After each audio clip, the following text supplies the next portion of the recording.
Hey everybody, this is Pick One, Pack One with everything you need to start your draft off right. I'm your host, Gavin McKay, and I'm here with my co-host, Paul Camo. Hey guys. Hey, so what are we doing today, Paul? We stopped on the last one with the top color pairings, color combinations for foundations. But before we get started going back into the other color pairings, let's start with another segment we like to call blowouts to avoid. Blowouts to avoid. This is a particular combat trick that has impressed us, and I cannot state how much value I've gotten out of Joust Through. Joust Through is a 1-mana instant that deals 3 damage to an attacking or blocking creature, and you gain 1 life. This card has done so much work for me. I'm gonna pull it up on the screen right here. Yeah. It is. Yes. And it will certainly do that. It is great because it is nice to hide up the 1 mana when you're on defense. It's also nice to just turn your dude sideways. Your opponent makes a block and you're just like, nuke your thing that you thought was safe. Even if you have to 2-for-1 yourself to kill their bomb. Like let's say you're attacking into a snare spinner, like a 1/4, and you have a Cathar Commando. Like even that as a 2-for-1, it is acceptable because a 1/4 is going to bust up your whiteboard a lot of the time, especially because it has reach and Death Touch. That's gonna shut down whatever you're trying to do. You're not beaten through that very well. So exactly, Joust Through has been amazing for me. Can you talk about Fleeting Flight and the kind of the differences? Because Fleeting Flight is a common. This is an uncommon, so you're not going to see this as much in your draft pod, but it is still good to keep in mind whenever your opponent has 1 mana open that this could be what they're holding, or also that Fleeting Flight trick. The difference here is what, Paul? What would you say? So Fleeting Flight, let's go over that. That's another 1 mana instant trick. So it says, put a +1/+1 counter on target creature. It gains flying until end of turn. Prevent all combat damage that would be dealt to it this turn. This is a trick that I would argue telegraphs itself more than Joust Through. At least if you're playing defensively.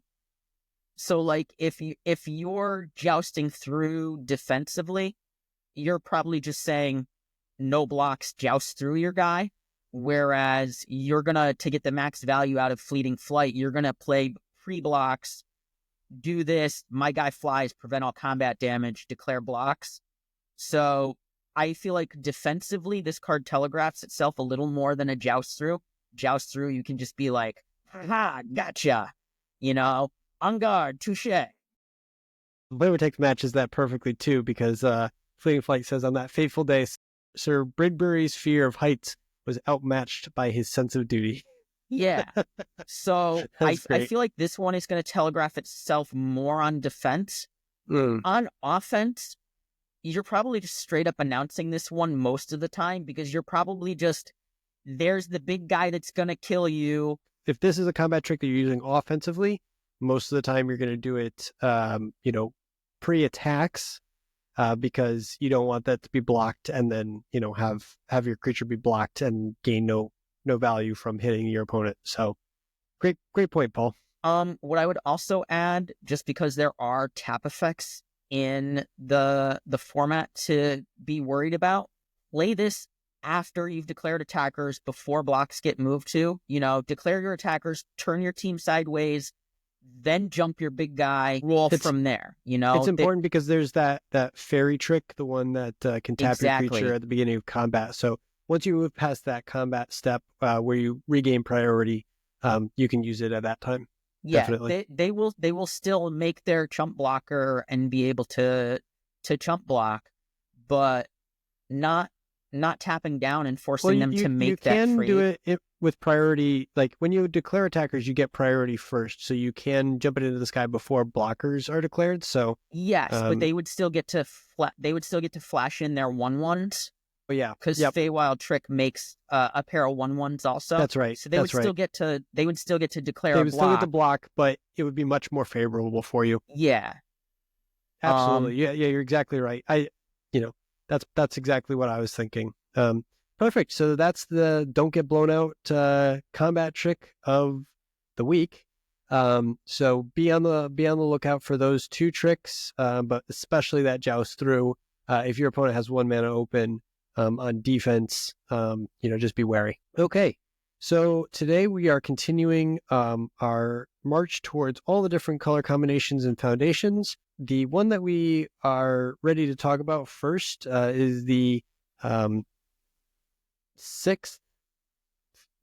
fifth, sixth best color combination pairing, and that's white-black or Orzhov. It has a 55.6% win percentage on 17 lands. 17 lands, again, is a aggregate system that basically helps Magic players get better.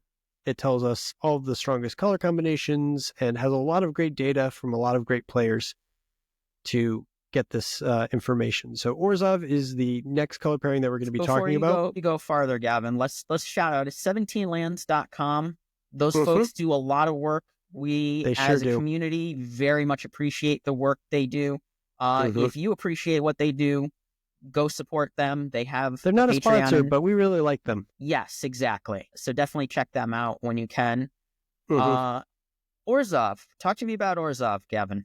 I love Orzhov. It's been my favorite color pair in Foundations, but the numbers don't lie. So Orzhov is a really interesting combination because I think at the beginning of the format it was extremely well. It is actually the most drafted color pairing in the entire set. So if you look at the statistics, you can see that it is the highest drafted 2-color combination. It's been drafted by 17 lands users over 104,000 times at this point. So Gavin, do you remember when I was talking about rocks and figuring out what the rock is the first week? This is the rock of Foundations. This is the color pair that everybody figured out early and they had good results with it. And now that there's paper and scissors in the format, this is not as good as it once was. Sure. The thing is, I still think it's really good. I still think that there are some really, really great cards in here and things that can pull you into that color pairing, especially because they in an ideal world where it's a life gain deck, you are going to get all of the best cards for that. You're going to get Dazzling Angels, maybe even, if you're really lucky, a Bloodthirsty Conqueror. But let's talk about some of these cards. There are quite a few of them in the Orzhov black and white color pairings that really can change the course of a game just by playing them. Yeah, and the thing that matters with this color pairing is that it is the life gain color pairing, really. This is what you want to be doing with that deck. You want to be the life gain deck. You will, with Felidar Savior, also have a little bit of a +1/+1 counter sub-theme, but that matters slightly less. Mainly the thing you want to be doing is gaining a lot of life.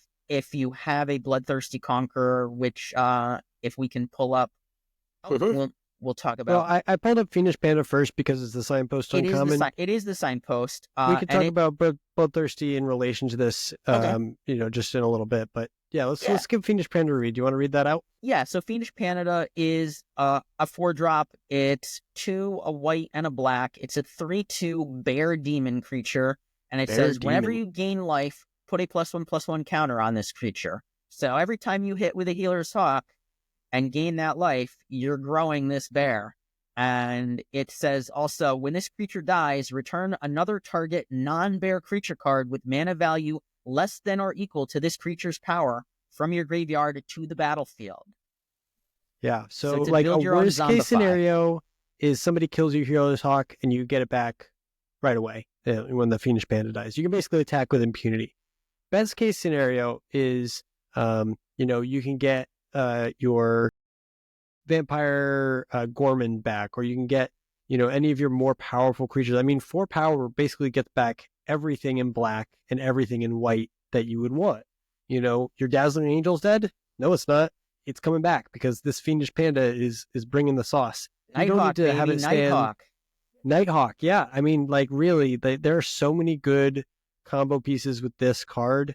I would run probably 2 or 3 of them in my deck if I could.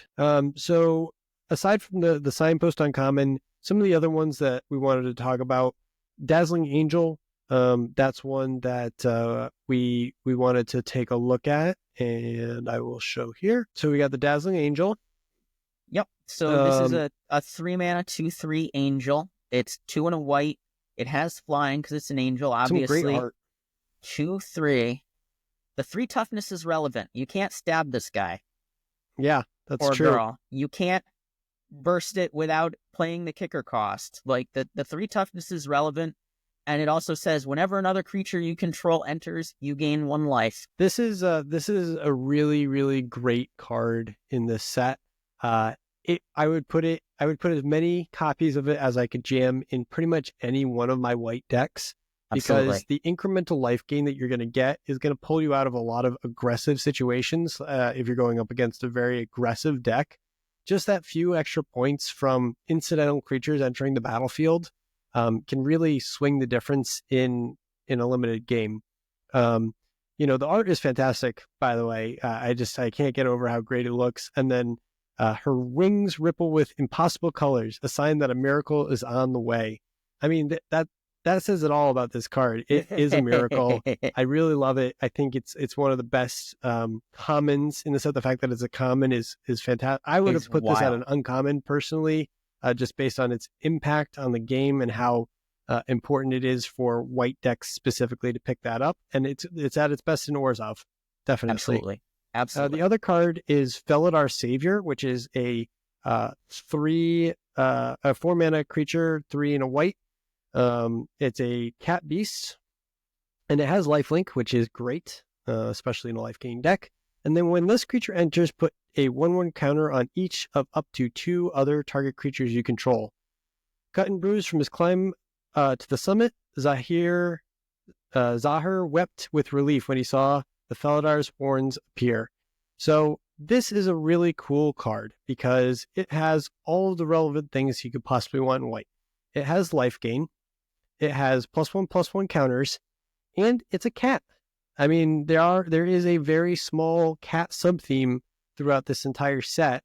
Everything from a Johnny to the Arabo, they care about cats. So this being a cat also triggers all that other stuff. This is really, I think this may be my favorite card from the whole set, Felidar Savior. I just think it just, anytime I play it, I always feel really good. The only time I don't feel good is when I don't have any creatures to put those 1/1 counters on. But even so, a 4-mana 2/3 with lifelink is still a very good rate, and it does everything that you're looking to do in Orzhov. Absolutely. And it still has the same as the angel that we just talked about. It has that sweet spot of 3 toughness. So you're making it really hard to just have that thing nuked out of existence. You're justifying spending 4 mana and deploying it onto an open board. Mm-hmm. Now, one other thing that Orzhov has going for it, that kind of when spoiler season happened, everybody kind of perked their ears up, which is infinite combos or combos that will instantly win you the game. Do you want to talk about that a little bit? There is one combo like that in Orzhov specifically, and it's a good one. It's mainly going to focus around a mythic rare. So before we even get to the other half of it, let's talk about Bloodthirsty Conqueror. Yeah. The combo is kind of a win more thing. It's nice to cheese those wins, though. So Bloodthirsty Conqueror, 5-drop. It's 3 black. It's a vampire knight with flying and death touch. It's a 5/5, and it says whenever an opponent loses life, you gain that much life. So it's kind of like lifelink, but not really.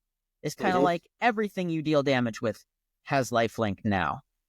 So it is a sick bomb on its own, but with this mediocre on its own common Marauding Blight Priest, it instantly wins you the game. Marauding Blight Priest is a 3-drop.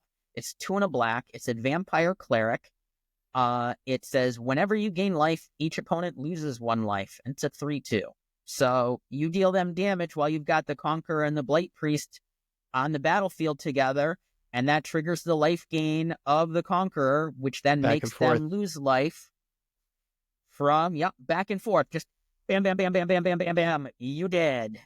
Instant KO without an interaction. Obviously, if they get rid of one of them, then the Right. combo's over. But Right. assuming no interaction, that's a 2-card combo, instantly wins you the game.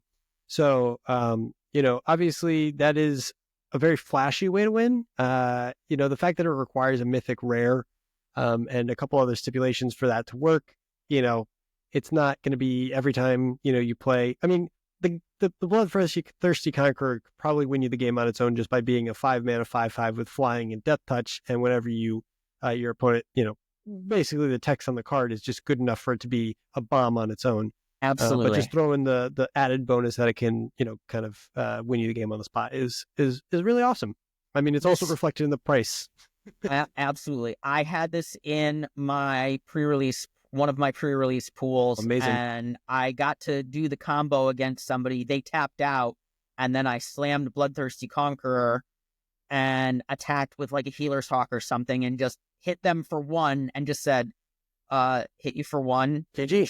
Trigger. Yeah. Thanks and for the then games. I explained how the combo worked, and they said, oh, I just thought Conqueror was good. I didn't realize there was an instant kill in this format. Yeah. And it's even better in some other formats too. I mean, in any constructed format that you can get one of those, every time you gain life, your opponent loses life. It's an instant combo. I'm sure there are plenty of commander decks out there that can use this combo pretty effectively to drain everybody. So it's one of those things where aristocrat exception, where it's basically, it could do everything that you want in a Magic card. I think it's maybe the best black card in the set. You're definitely taking it first pick. This is a slam dunk first pick. Regardless of what the rest of your deck looks like, you're gonna have a win condition. Like, this is gonna be your control win condition. If you're in Dimir, it's gonna do a lot of work for you. I would honestly say that, if you get this past you, obviously that's a huge sign. But obviously, it's one of those things where if you get this card, you're going to try everything you can do to make it work. Absolutely. You shouldn't really force something if it's not there. But, this card can basically win you the game on its own. So it's worth trying everything in your power to get that black pip to work. Unless, you're literally just seeing no black cards for the rest of the pack. You should try your best to make that work. Absolutely. All right, cool. Let's move on to the next one, which is Dimir. And I already brought it up, but Conqueror giving you a little bit of crossover into our next archetype. Yeah. So, Gavin, talk to me about your impressions of Dimir. I was down on this archetype at first, and I've really come around to it. This and Orzhov have been the source of my best finishes. Well, so the interesting thing is that even though, Dimir, the blue-black, is down here on the list, I actually think it's pretty good. I've seen quite a few decks that basically just function as effectively control decks and win with a bomb, like the Bloodthirsty Conqueror, or perhaps the mage that can draw you cards when you cast instances or sorceries. I really think that this archetype is the control archetype. So if you like to play control Magic, Dimir in this set is fantastic. There are a few cards that we wanted to talk about specifically that will get you tempo and kind of draw you into that archetype more than others. The first one that I want to talk about is actually a card called Big Fin Bouncer. Before we talk about Big Fin Bouncer, we should mention too that in the previous episode when we were talking about the signposts and kind of looking at all of our signposts, the Dimir signpost is far and away, in my opinion, the best of the signposts. So if you're looking for something to slam dunk, I'm in this archetype, this is what I'm doing. I just lost the name of the card. Forgive me. It's a Scavenger. Yeah, Dreadwing Scavenger. Dreadwing Scavenger. Yeah, yep. So definitely this is going to give you a direction to go if you open that card. And then you're going to lead into what we're going to talk about right now. Yeah, so Dreadwing Scavenger is great, and it's also very good with this other card, Big Fin Bouncer. This is just a tempo play. I know it's 4 mana. I was really low on this card. At first when I saw it, like I was like 4 mana to bounce something. That's not going to be super relevant. That's not really something that I'm interested in. I'm going to read the card here so that we can talk about it a little bit more. So it's a Big Fin Bouncer. It's a 3 and a blue Shark Pirate, which is cool. When this Yar. creature enters, return target creature an opponent controls to its owner's hand. You know how to swim, don't you, chum?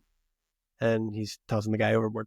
And chum there is a little bit of a pun, because isn't that also what sharks eat, is chum? Yes, that's perfect. Yeah. Yeah. It's like a little chum brother. for chum, to quote Finding Nemo. Yeah. So basically this card is a lot better than I expected. I would actually run quite a few copies in my deck. I usually see them go around pretty late because I don't think people have picked up on how good this card is, or maybe there are just a lot of other opens before this that you would take. But I would take this probably as high as pick number 4, 5, or 6. That's about when you should be starting to see this as a signal that blue might be open. It just gives you so much tempo, and I'm really happy playing this card, especially when it's later in the game and I have either an Essence Scatter or a Refute in hand. These are the 2 counter spells that are really relevant in this format, that, basically will gain you tempo and then also, get a problematic creature out of the way or countered. So this is also really, really good as a control card. Gavin, this is also a card that makes me want to run Runaway Together. Like, yes, absolutely. Runaway Together is really bad in most other situations. Set you back and continue to develop my board. This is, if Runaway Together is going to shine, your deck is going to have this card in it. I actually want to pull up one other thing because this is really, really good with this card, and I just remembered it. If you get, you shouldn't first pick this by any means, but Extravagant Replication, if I could spell it. VA. There you Extravagant go. Replication is at the beginning of your upkeep, create a token that's a copy of another target non-land permanent you control. Just one either tiger? What do I look like? A peasant? So this is so good with Big Fin Bouncer. It's good with pretty much any creature that you have on your battlefield. But if you're playing a control style deck, with the Big Fin Bouncers and the Refutes and the Essence Scatters, this is a top end card that can basically win you the game on its own. Again, it's an enchantment. It's a do nothing thing unless you have a board presence already, and it's terrible if you're behind.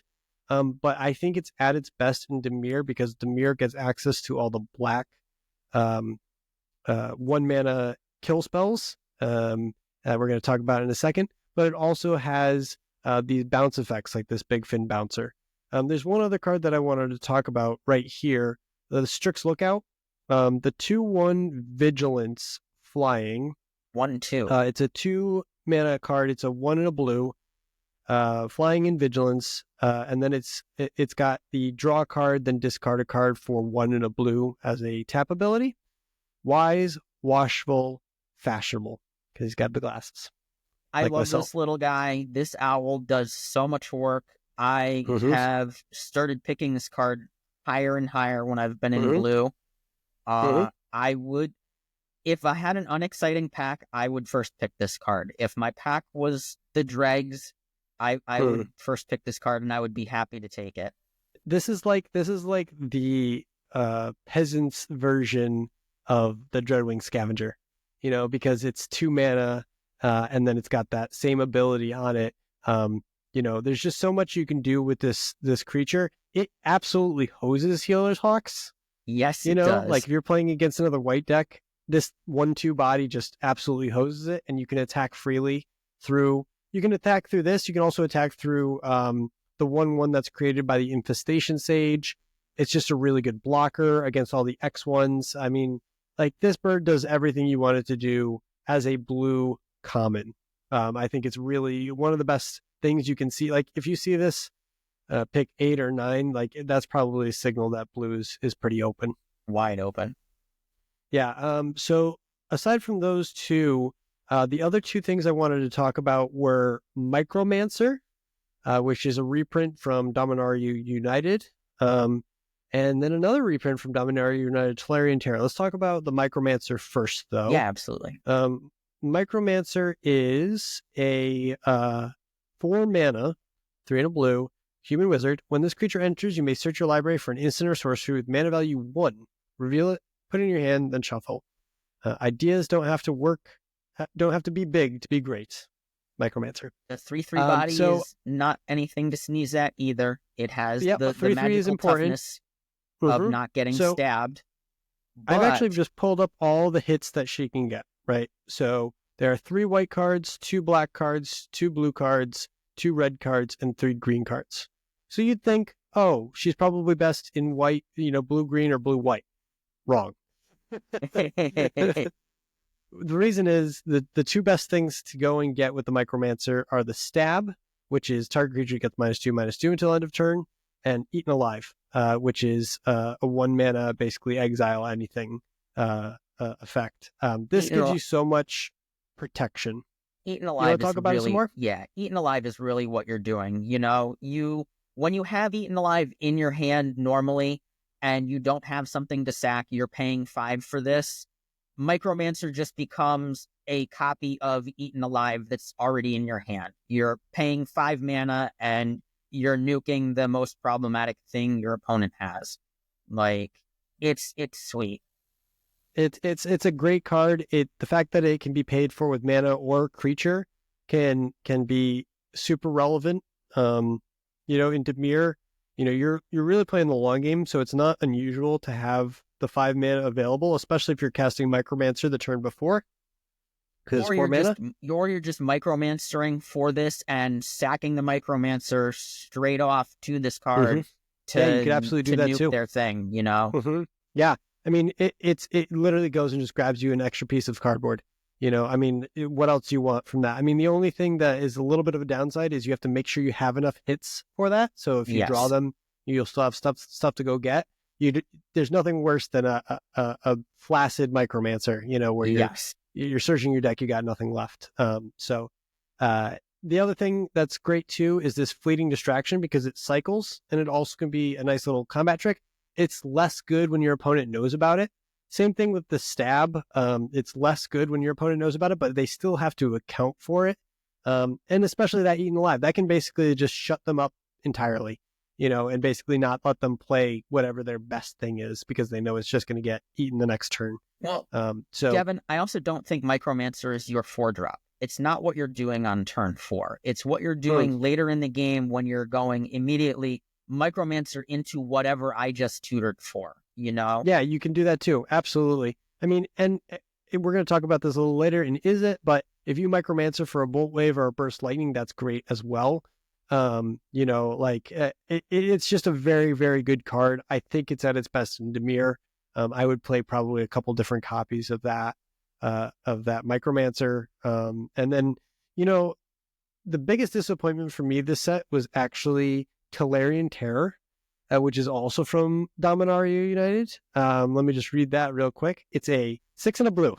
For a creature serpent, 5/5. This spell costs 1 colorless less to cast for each instant and sorcery in your graveyard, and it has Ward 2, which, if you know the Ward ability, it's whenever this creature becomes the target of a spell or ability an opponent controls, counter it, unless that player pays 2 colorless mana.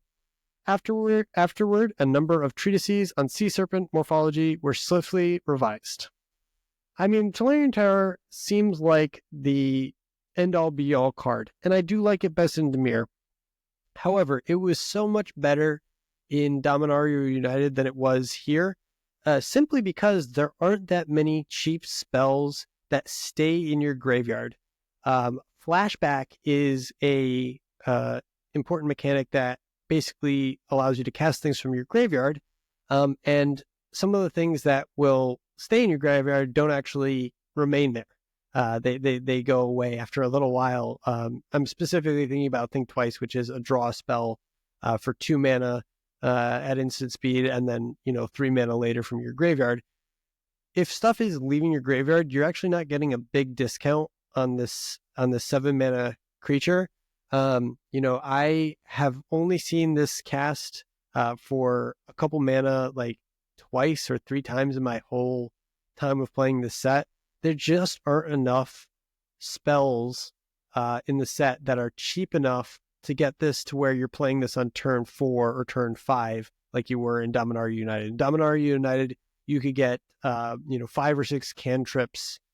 Cantrips are spells that replace themselves with a card, and basically just make your graveyard full of cheap instants and sorceries. You're doing that every turn, and then on turn 3 or 4, you can cast this Tolarian Terror for a much reduced cost. It's not as exciting as Dominaria United, but I have an unhealthy love for this card. I play it in Standard. I play it in Pauper. Since it was released, I've played it in Pauper. I love it. It does. As a blue mage at heart, this does what I want to do. This is my control Maybe in finisher. constructed, but limited, it's gonna miss me in Foundations. That's fair. That's I would take this like maybe pick 12 or 13. I'm really not taking this card very highly. If I'm already in Dimir control and I'm looking for a finisher, if I have my removal and I have my big fin bouncers, this is a nice way to just end the game. Yeah. The other thing, too, is it does work with the Strix Lookouts and the Dreadwing Scavengers, because you can discard, I don't want to say useless spells, but spells that maybe you're not casting anytime soon or have flashback value. So that way they do get into the graveyard a little bit faster. I don't think any of the other color combinations, like with blue, like are especially suited to have the Tolarian Terror come down any earlier than turn 5. Yeah, I agree. So, okay. So that was Dimir. Any last thoughts on Dimir? Have you come around a little bit more to why it's great? I've just seen like so many great content creators absolutely love Dimir because it gives them very interactive games, and it's very fun to play. So I was kind of down on Dimir at first, and it was because I just had never been in the right seat to draft the sweet Dimir control deck. And then I was, and I went 7-2 and felt great. Yeah. Like, that's the power of Dimir. That's the power of control. That is the power of Dimir. It does the things that I like doing. It kills things and draws cards and occasionally says no. Yeah, that's true. All right, let's move on to the next. I guess we can move on to Selesnya. Selesnya is the third worst color combination, at least in Foundations. And we don't want to say worst, just less successful. Successful. I mean, again, all of these color combinations have a positive win rate. That's because the 17 lands folks are, typically a little better than average. But if you're looking at these bottom 4, after Selesnya, which is a 55% win rate, the last 3 drop off by almost 2 percentage points entirely. So Selesnya is really the last color that you can really say confidently that you can build a very, very good deck and not just be average for wins and losses. And some of the reasons for that are, we'll get into it. Why are some of those reasons, Paul? Absolutely.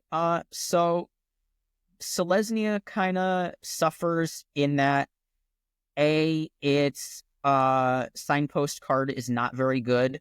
The 3-mana 2/2 unicorn that when something ETBs, you put a +1/+1 counter on it.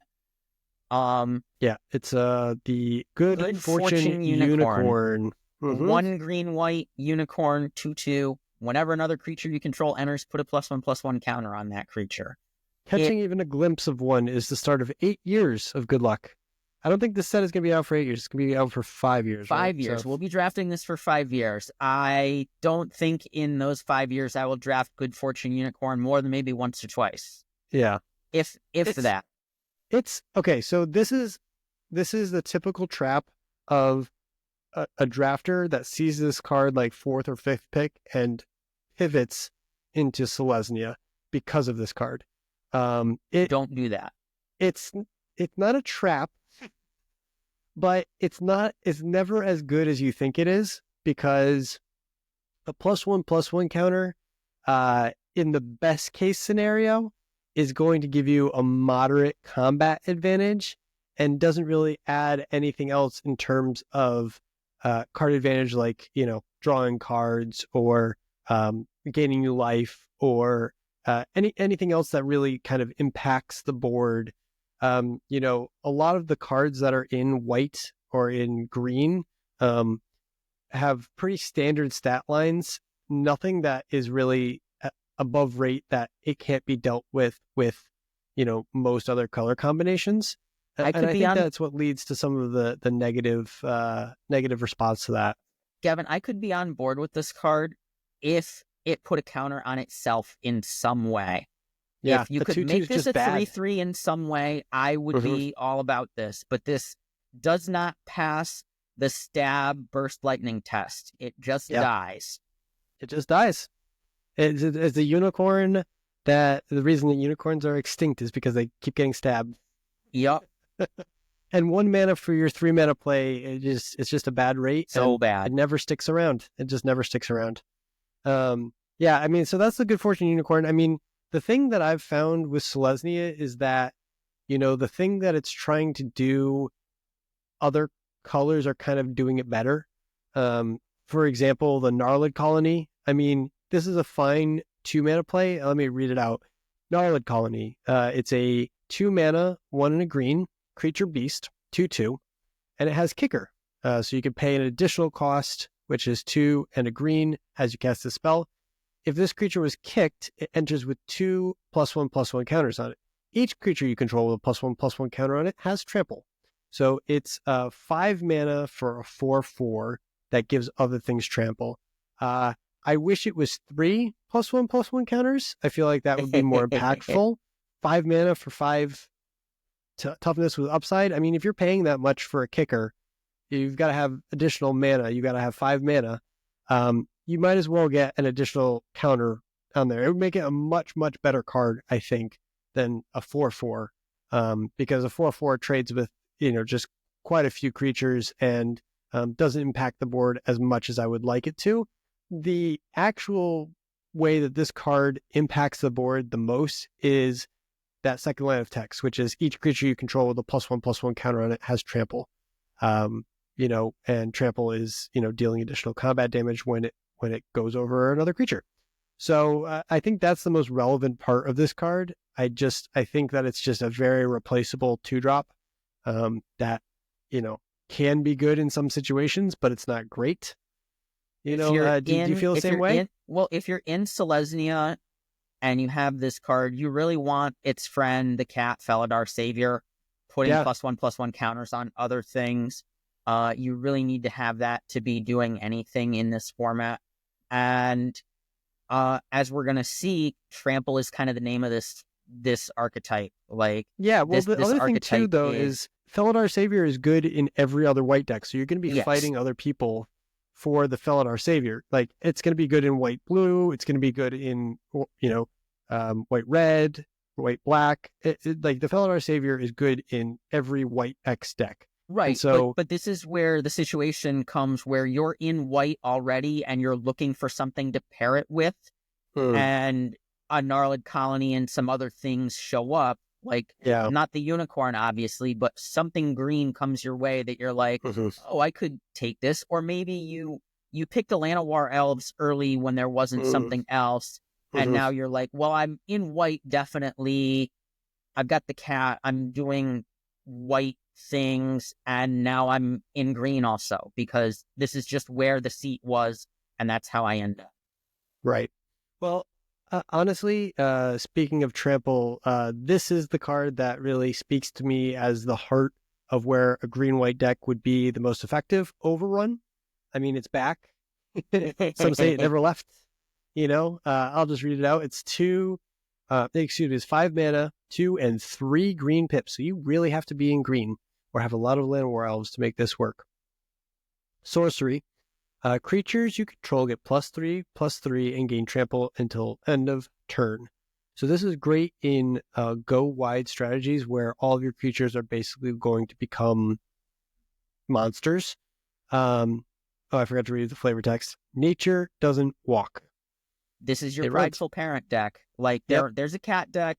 There's life gain decks that are going to care about putting bodies on the battlefield with the angel.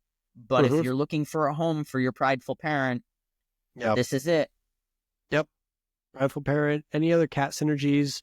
I think this is probably the place where Johnny the Planeswalker is at its best, is in a deck that cares about +1/+1 counters, because that's what he does most of the time. But it's one of those things where a lot of the Selesnya mechanics are, I don't want to say win more, but they're cards that are already going to be impacting the board normally, and then you just add additional stuff on top, and hopefully you get there. Hopefully you draw into your overrun, because there's not a lot of card draw. Hopefully you draw into, well, you've got your helpful cat. Your helpful cat. Helpful hunters are probably at their best in this as well. Let me pull that one up, actually, the helpful hunter, because that is actually, again, it's a great white card, and it's at its best in Selesnya, I would think, but you really could just play it in any white deck. That's basically what we're saying, is like white it's kind of pushed in this format. Helpful hunter. Yeah, so it's a 1 and a white, so 2 mana, creature cat, 1/1. When this creature enters, draw a card. I mean, what more do you want?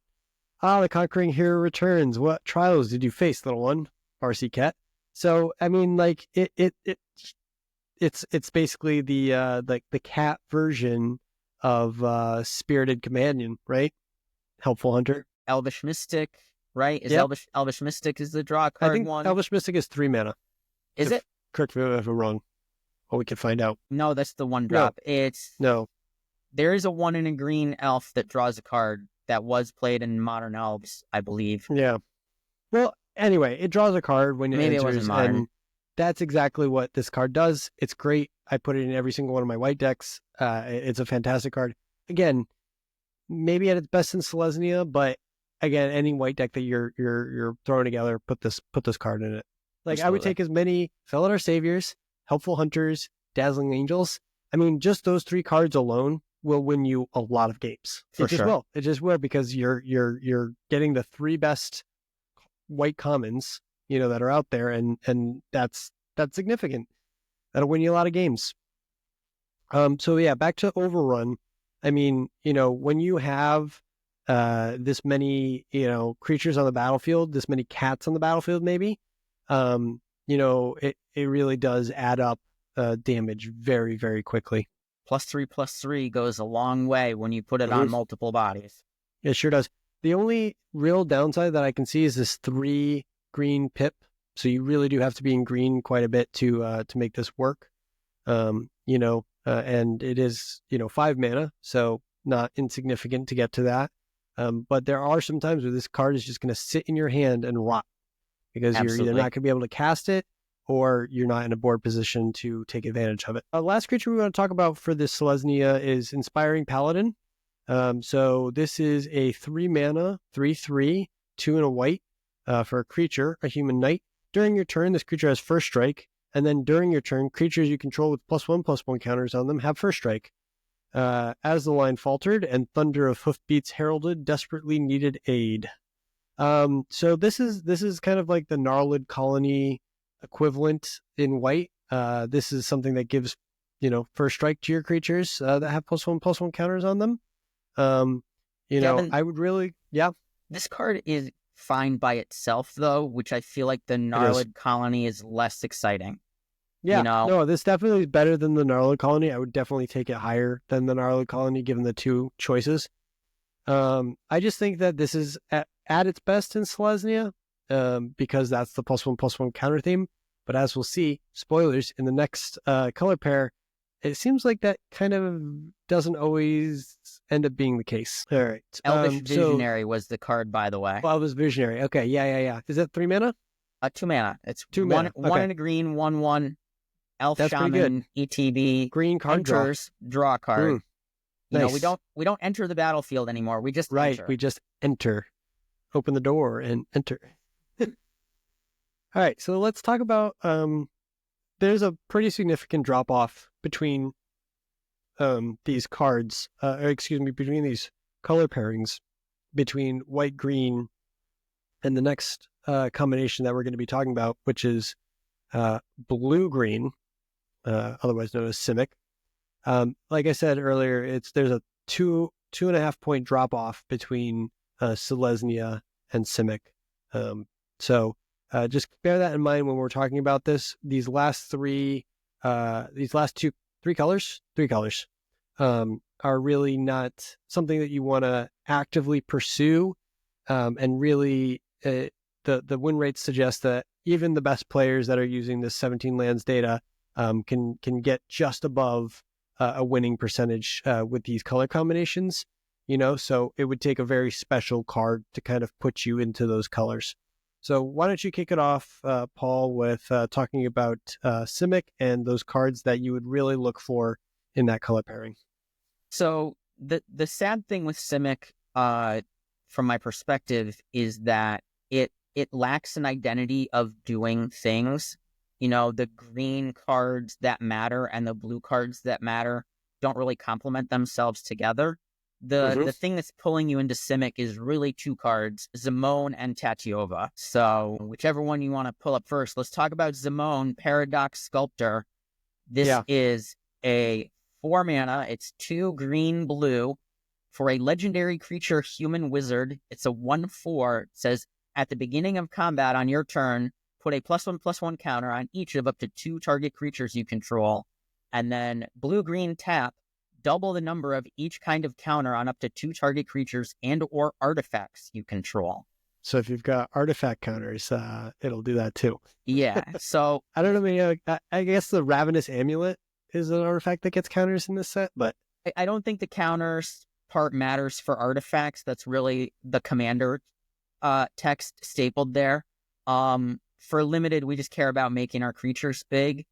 It's a mythic. You're not going to see it often, but when you see it, it's something to take and build a deck around or try and splash. And honestly, I think that's what you're going to do. This also counts for Planeswalker counters, if I'm not mistaken. Oh, no. It's just creatures. Excuse me. So forget what I just said there. Doesn't double Planeswalker. Sadly, it's not proliferate. Sadly, it's not proliferate. That would be dope. So the flavor text on this is extraplanar geometry isn't so hard once you get used to thinking in 12 dimensions. In 12 dimensions. This card is worth splashing for, and this card is also worth first picking.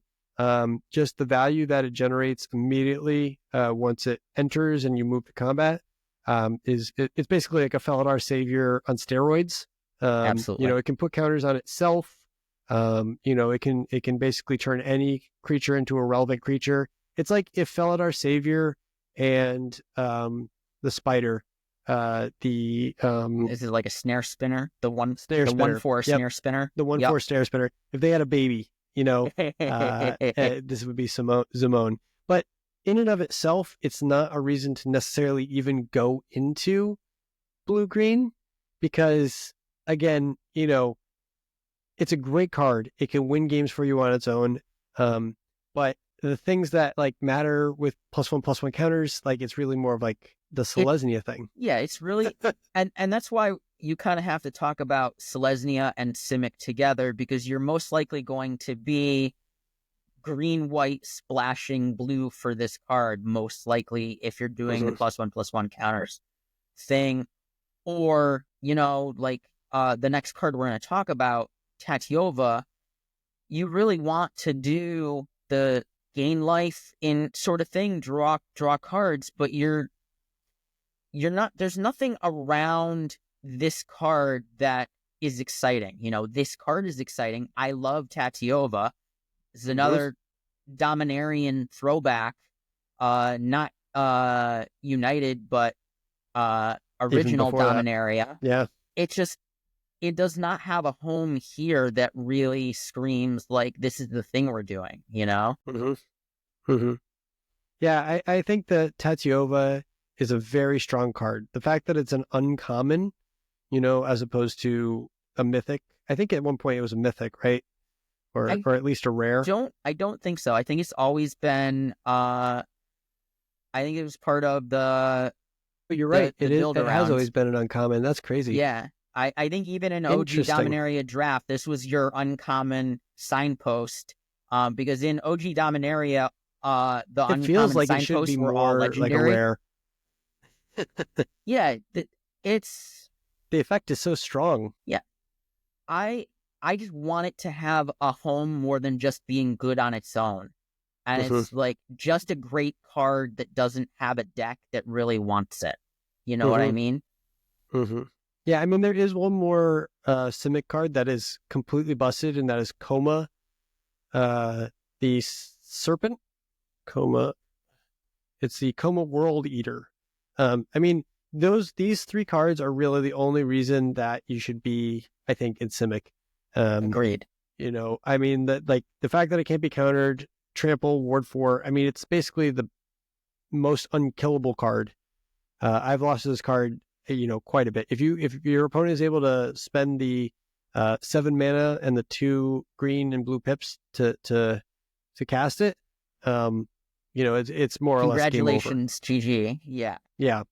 You know, the gods imprisoned Coma, fearing he would eventually devour the cosmos itself. And that's what it feels like when you play against one. Yes. Because whenever it deals combat damage to a player, you create 4 3/3 blue serpent creature tokens named Coma's Coil. So it basically generates 12 mana worth of stats. 12 power.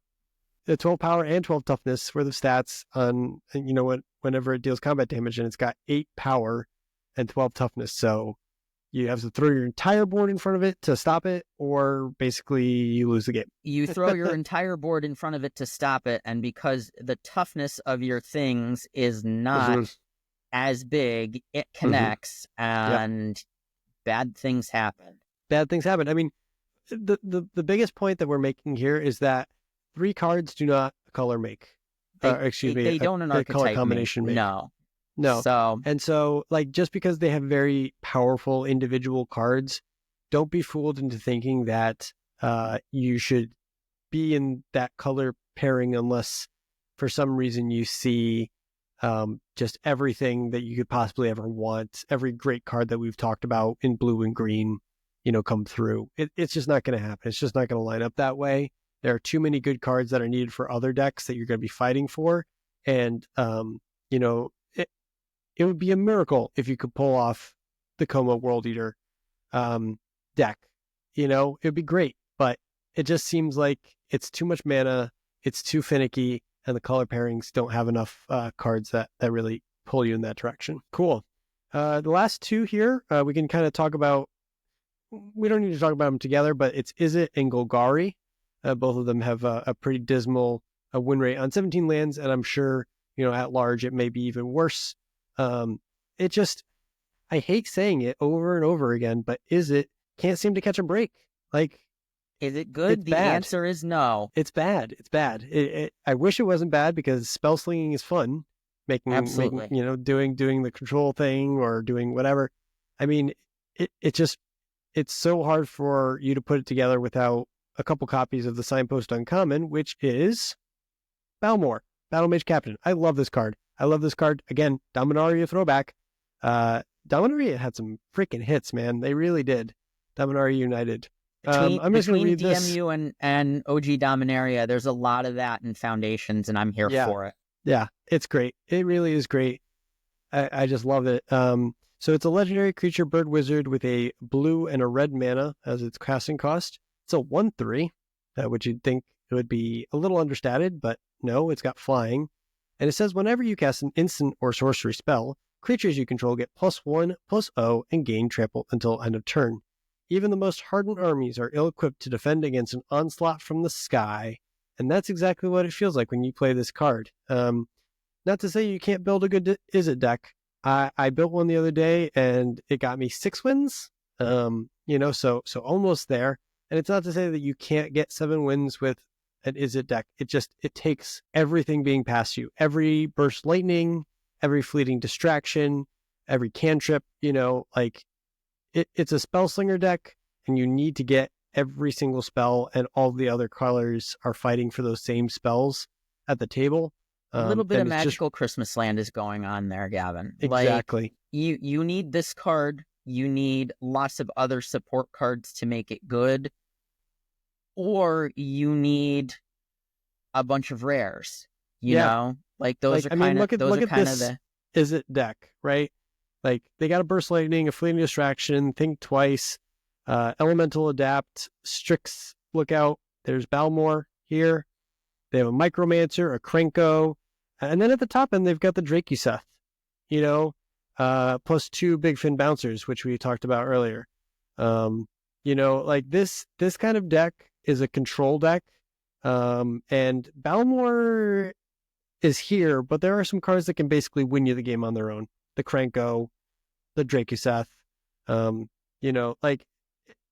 It's really a control deck, just waiting for the right moment to deploy its win conditions like Krenko or Drakuseth. And then, using tempo like Big Fin Bouncer and Micromancer, Fleeting Distraction to kind of get you that opening. But even still, they went 7-1. They didn't go 7-0. No, Gavin, note 3 copies of Refute, like. Yeah. This Refute is fantastic. I said no. Yeah. This is kind of where Refute is probably going to be its best, is in this deck that's leaning on the Krenko and stuff to kind of get there and close out.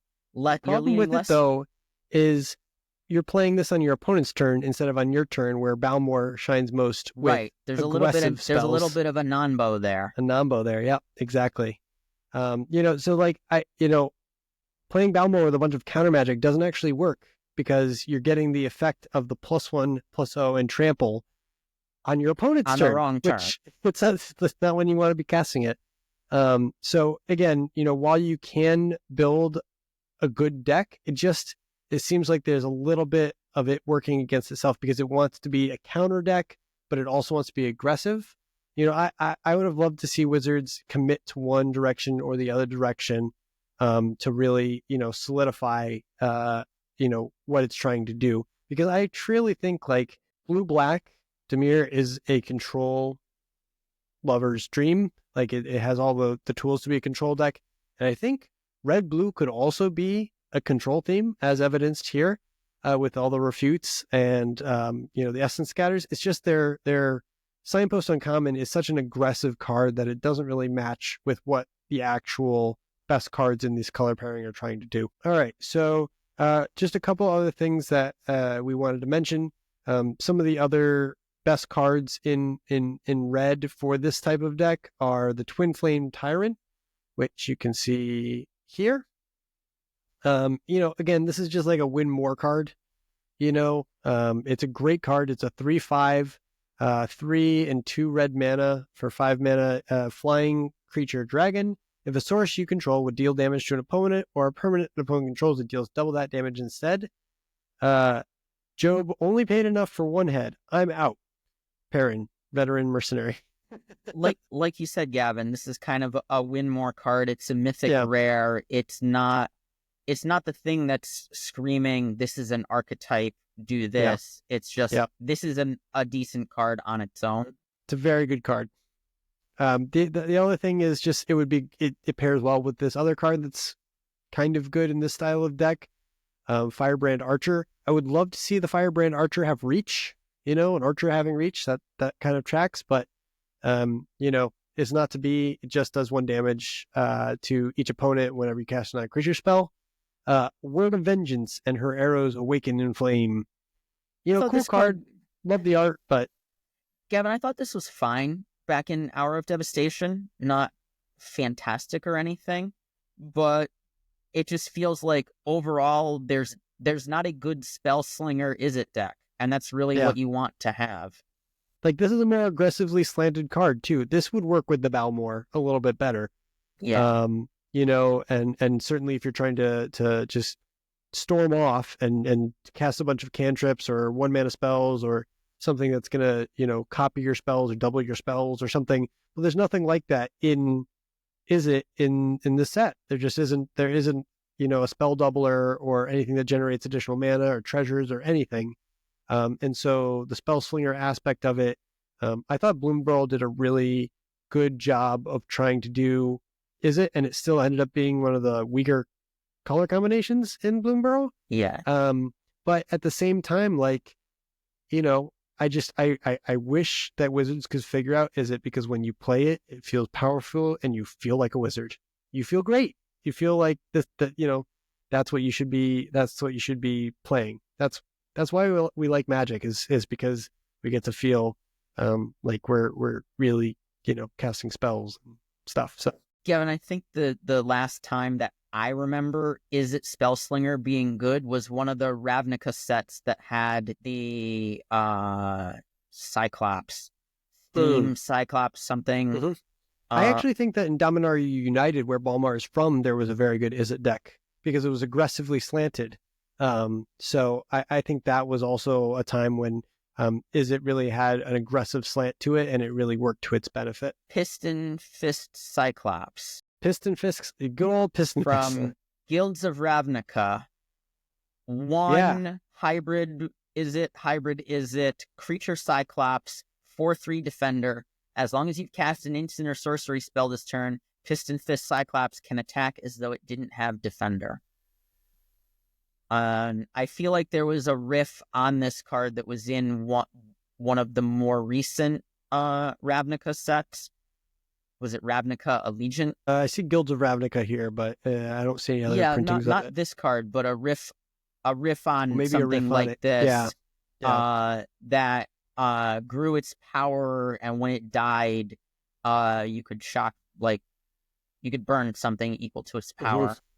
Mm-hmm. I think that was in it was earlier this year, wasn't it? I know exactly what you're talking about. If you find it, let me know. The last color pairing we wanted to talk about, and is by far, in a way, the worst color pairing in the whole Foundation set, is Golgari. And we didn't want to, poo-poo on it too much because, again, if you like Golgari, if you like playing that style, that graveyard style, I just think that the keyword mechanic that they chose for Golgari, the morbid mechanic, is just it's just a really weak kind of mechanic that doesn't pay off as much as you'd like it to.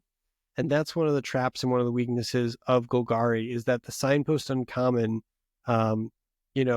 doesn't trigger as often as some of the other ones, say like the raid trigger or the +1/+1 counters or looting, or threshold. Morbid triggers a lot less than you want it to. Let's read the Signpost Uncommon here, the Wardens of the Cycle.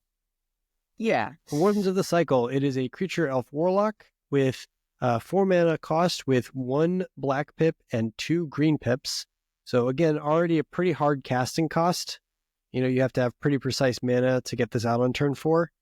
And it has Morbid at the beginning of your turn, of your end step, excuse me. If a creature died this turn, choose one. You gain 2 life, or you draw a card and you lose 1 life. The wheel turns, and what meets its end begins again. I just don't like this card.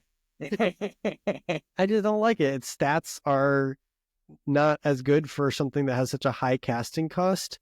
The morbid mechanic, you're not really... If you have this card out already, your opponents are going to be less likely to trade with your stuff, I guess, and that's an advantage, but it's not like it's a back-breaking advantage. It's not going to happen every turn, and it's only on your turn that this triggers. It's not on each end step. It's just on the beginning of your end step. So you actually have to be killing stuff on your turn when you're the aggressor, in combat, and also you have to basically have a removal spell that isn't eaten alive with an exile clause on it to have this be effective.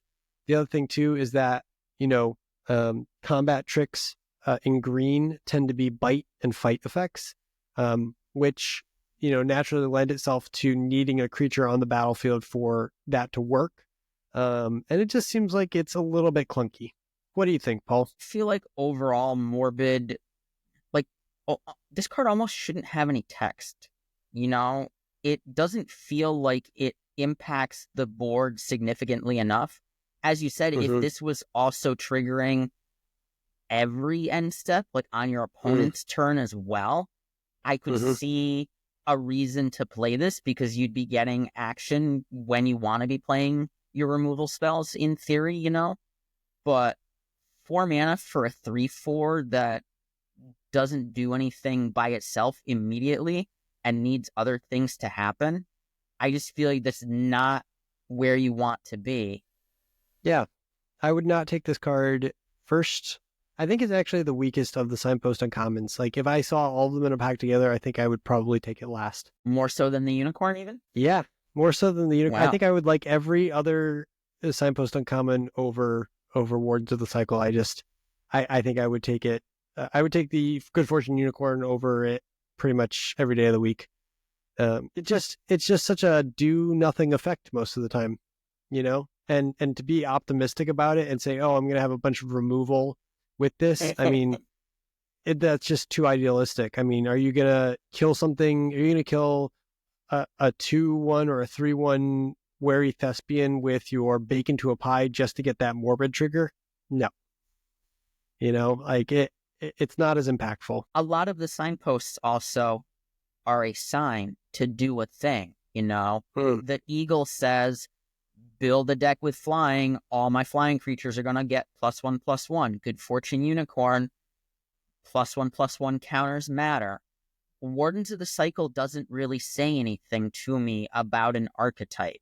It's just a card that has some text that's occasionally going to do something when creatures die. But it's on board, the opponent knows about it, and they're going to play around it. You're not going to be gaining a bunch of life. If this gains you 2 life, great, it gained you 2 life. It'll maybe draw you a card. It's not going to be doing a lot of fantastic things. Yeah.